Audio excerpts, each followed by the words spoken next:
Yeah, obviously, congratulations to Texas. They were as big and physical as we thought they would be. Defensively, their stats show. I'm not talking about today. I'm talking about the ones before today that they're really, really a good defense, and they proved that today. Obviously, we lost turnover battle 2-0 and end up losing by 10. So that had something to do with it. But I was proud of the improvement that we made defensively, and we've got work to do offensively. But it sort of wasn't an effort problem. I thought we went out there and played extremely hard. To beat the third-ranked team in the country, you certainly can't turn the ball over, or you've got to get them. And it was 2-0, and that's what happened. But congratulations to Texas. Sark does a great job over there, and I think they've got a really good football team. Yeah, coach, it looked like defense came to play today. The offense, maybe you guys realized at halftime that you could maybe run the ball on them, and Yeah. also were you having to manage JaQuindon a little bit? No, no, not no. Jaquin was available, and we, in all honesty, we probably should have got him in there more. I just didn't want to start him because he had been out for 3 or 4 weeks, and other than that, there was no limitations on how much we play him. I do think he got into a nice rhythm. I believe he averaged 5 yards a carry today, and ran extremely hard.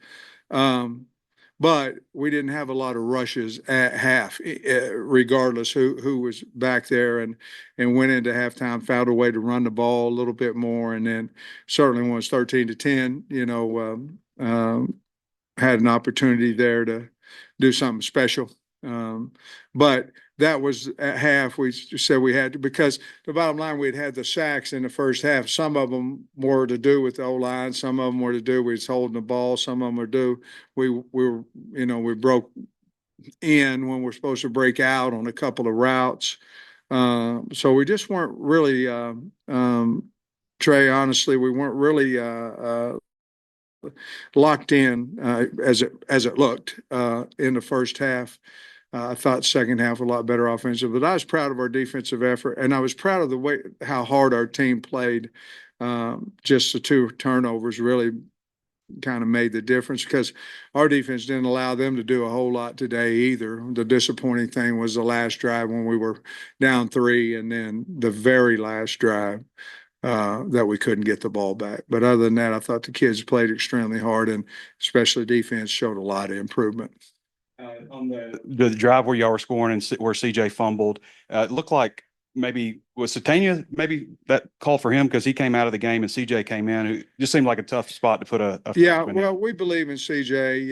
If they're out there, we believe in, and we knew the ball was specifically going to go to him, and we've ran it in practice, and we believe in him. Just unfortunately, it happened, and unfortunately, the ball went to the hash and stayed in bounds where their ball went out of bounds. So, but no, we believe in. If he's out there, we certainly believe in him, but just unfortunate he fumbled. Sam, you mentioned that you were looking at a lot of changes in the secondary. We saw you shuffle it up quite a bit. Just Yeah. what did you think of the way they played? I thought it worked. We got beat on a double move early down here in this end zone. Uh, and other than that, I just didn't feel like we cut people loose. There's a couple of seam routes by the tight ends that hurt us on third down. But I thought the changes we made with Stu, I have to watch the tape, but I think Stu, I think he played really good, and I think that happened with Larry and Miguel Mitchell. Those changes, and then of course we brought the guys who had played before, but I think those changes helped us have a better week, and then put the intensity over there on. It's always when you have those guys competing, both of them seem to play a little bit better, and that's what I thought happened today. Y'all returned a couple of kickoffs and weren't able to get it out to Yeah, the 25. You tried the reverse. Was that just an effort to try to get something going because the offense wasn't moving the ball or kind of yeah. hoping it? You know, Friday in the team meeting, I told our team that we were going to try the reverse the very first time, and I was trying to pump up Jordan and the special teams. And certainly we had that opportunity, and number nine, the guy didn't bite on it. And then the second time, we probably should have fair caught that when the ball was in the air for a long, long time, and that one should have been fair caught, and we didn't got it out to the 16. I think one was a 14 and one was a 16. So after that, we just fair caught them all. Given how the game flow was when you scored your touchdown and made it 13 to Yeah. 7 to yeah. What did you think about what it took to get to that point, and you're still in the game and have a chance to drive the ball and go ahead? Man, I thought, hey, we're going to rush the field. No, I thought, here comes an opportunity for us to win. And man, I was proud. I mean, I was proud of the way that we had gotten back in the game, and certainly was hoping we could get that stop and get the ball back and have an opportunity to go score. And, we was down, 2010? 2010, Trey, which you was just mentioning there, was down 2010, and we were moving again. After that fumble, we never got the ball back, so if, ands, and buts, we got to hang on to football. And if we do, we've got a pretty good team. I think we showed it out here today, but that's kind of been the story of all our losses and all our wins, depending on what we do with turnovers. And even today, when it was ugly, then it looked good, and it was ugly, it looked good.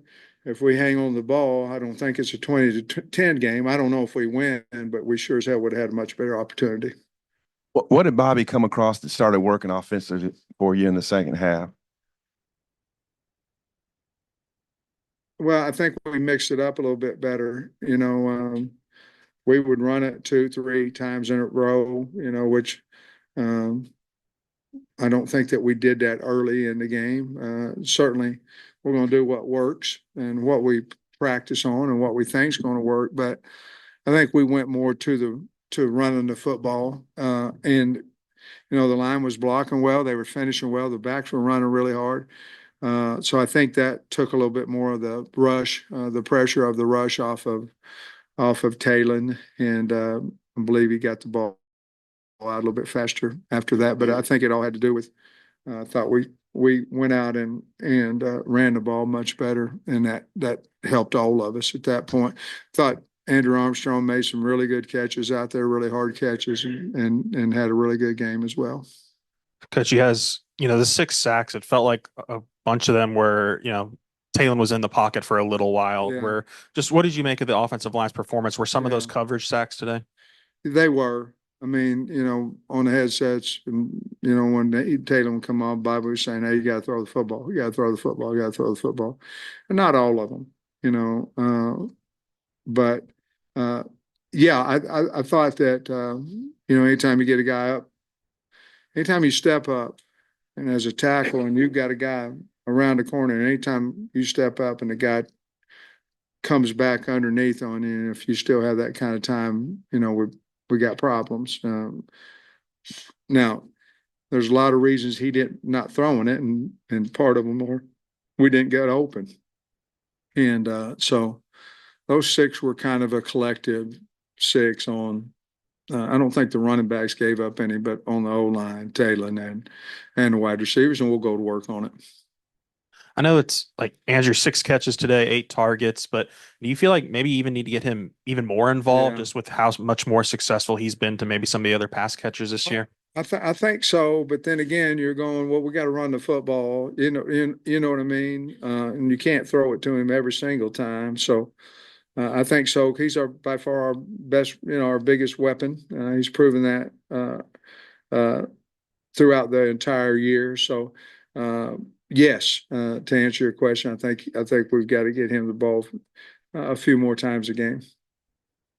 You mentioned the turnovers, and I know that's been some to harp on, but in the 5 losses, you only had 1 takeaway, even though the defense has played pretty well in some of those games. And then with it always being 3-0, 2-0, whatever, it's really lopsided in those 5 losses. How frustrating is that? And as good as the defense has played in terms of maybe holding them in total yards, not to be getting more takeaways. Yeah, very, very frustrating.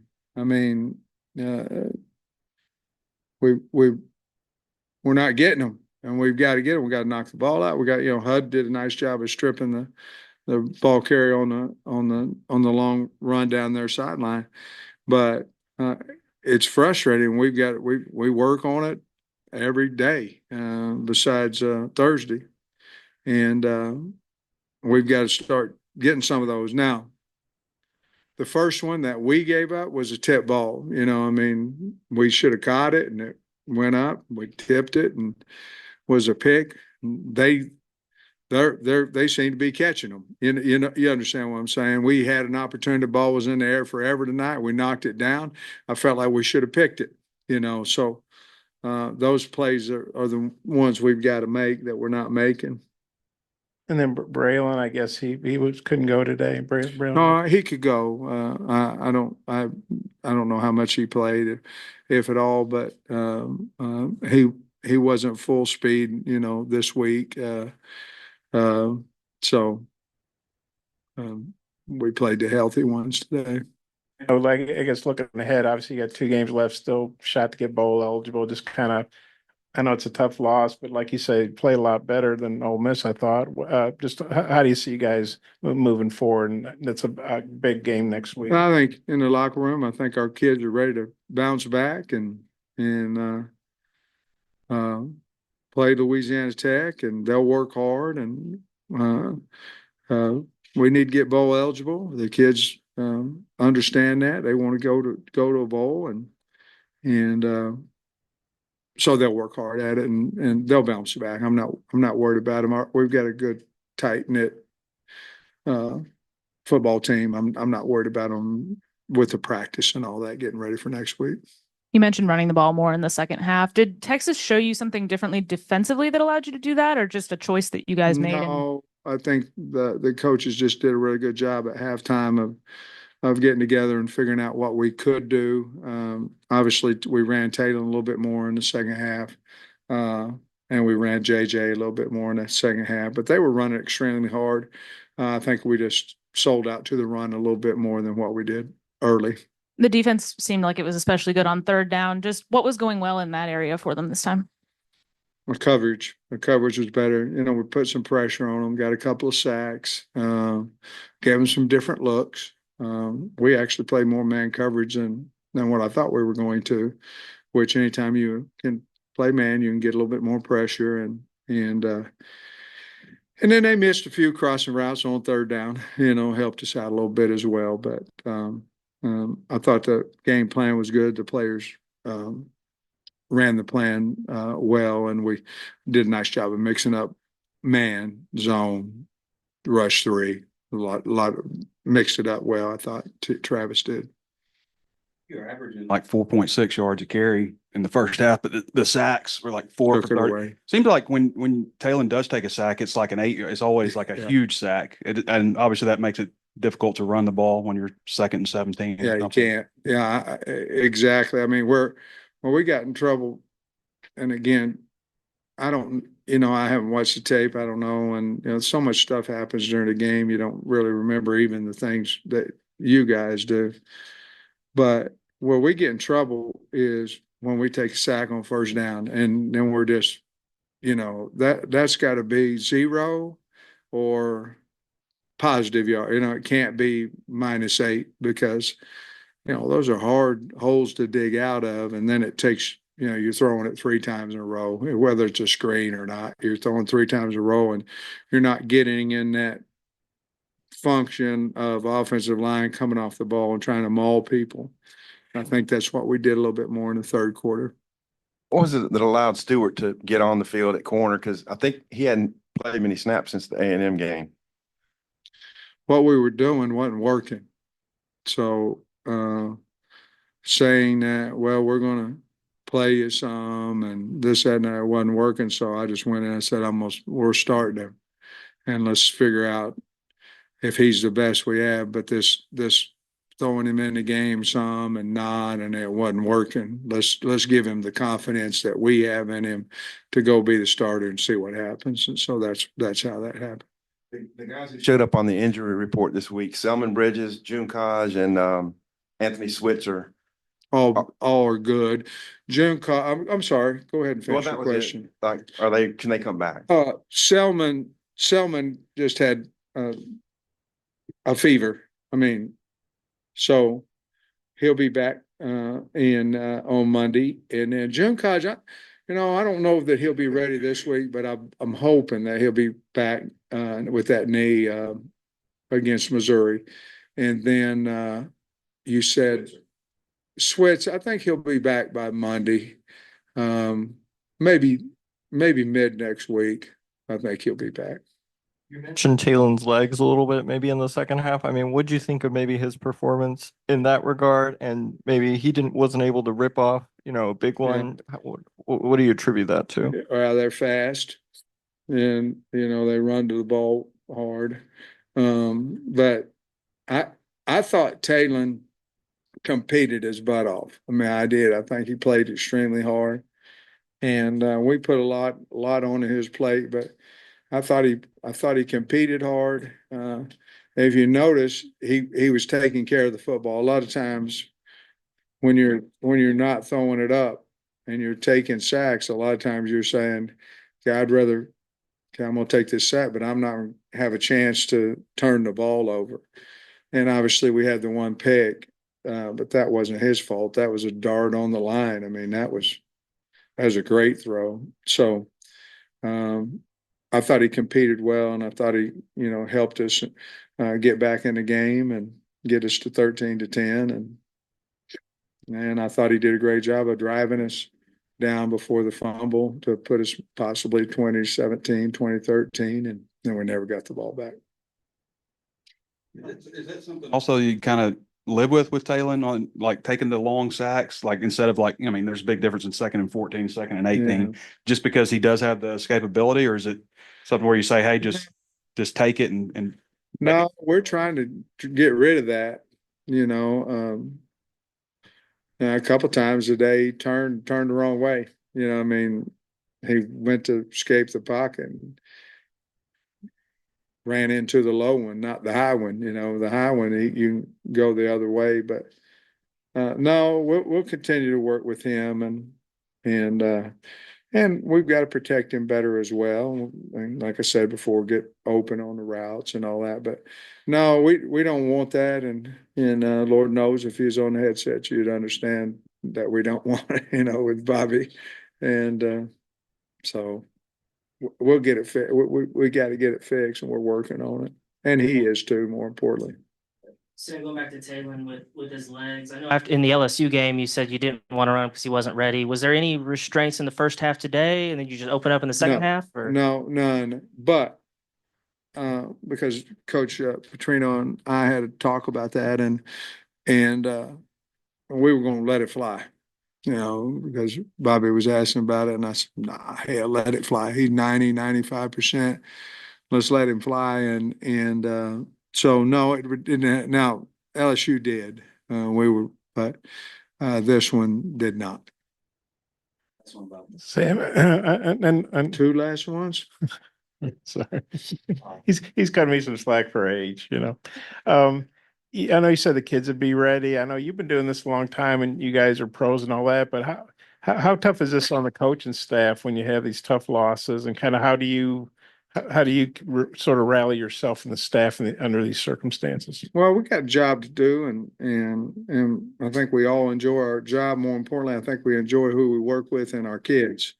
And if you're enjoying who you're around and what you're doing, you're going to go work your butt off to try to fix whatever the may need fixed. And these kids are a joy to be around. They really are. And so we'll collect it up and rally around, and I expect us to have a really good game next week. Appreciate